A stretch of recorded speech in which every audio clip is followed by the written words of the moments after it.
Now on NBC6, Hurricane Matthew putting South Florida on alert as the violent storm roars through the Caribbean.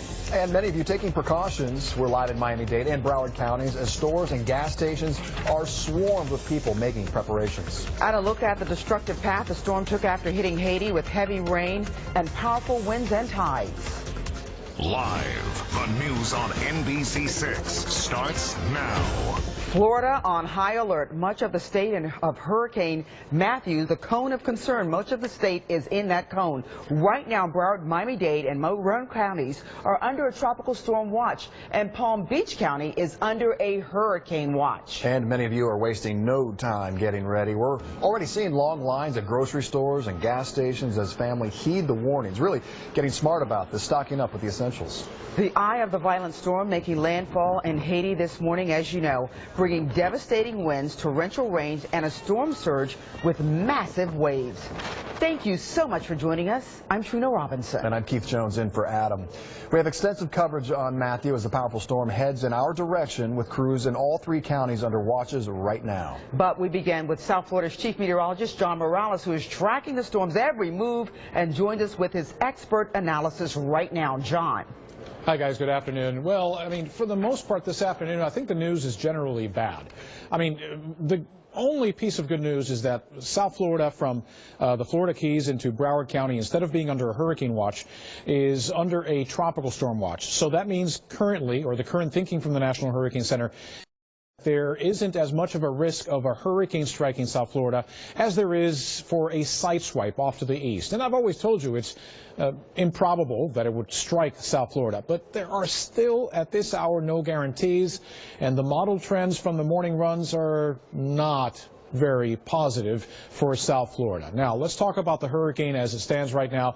So the eye went right over the western end of Haiti. High peak here of 7,700 feet. It did disrupt, at least on satellite images, the eye very briefly. But on radar, when you looked at the radar out of Guantanamo, it did not appear to disrupt the inner core of the hurricane all that much. And you can plainly see that the eye is coming into view more clearly now. And that means this hurricane has been able to sustain itself despite its encounter with the high topography of western Haiti. So that's bad news. It's also bad news that it's heading towards the eastern tip of Cuba.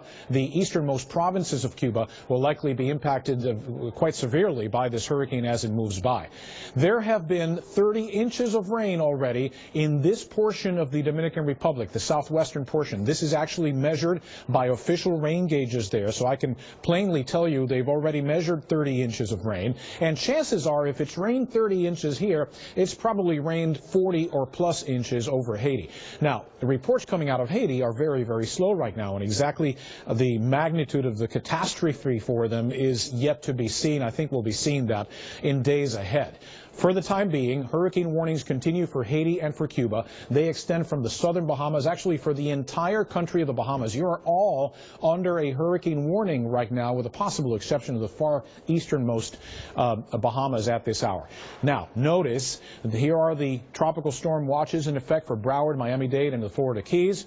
Further north, it is a hurricane watch that's currently in effect. Winds in Matthew are sustained at 105 miles per hour. That means the gusts are close to 175 miles per hour. The pressure did rise after the encounter with Haiti to 949 millibars. Now, we are awaiting the 5 p.m. advisory. In the meantime, this is the track as forecast at 11 a.m. this morning by the Hurricane Center.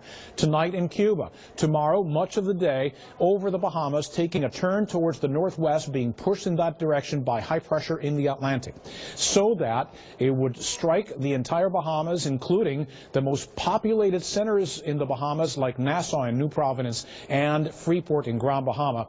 Now, while southern Florida is not officially in the cone of concern, if I were to draw a cone, I would include South Florida on the cone of concern because there's still that slight chance that we might have to deal with a hurricane. More information about that coming up in the next several minutes, and Adam Berg will have your local forecast coming up too. Now back to you.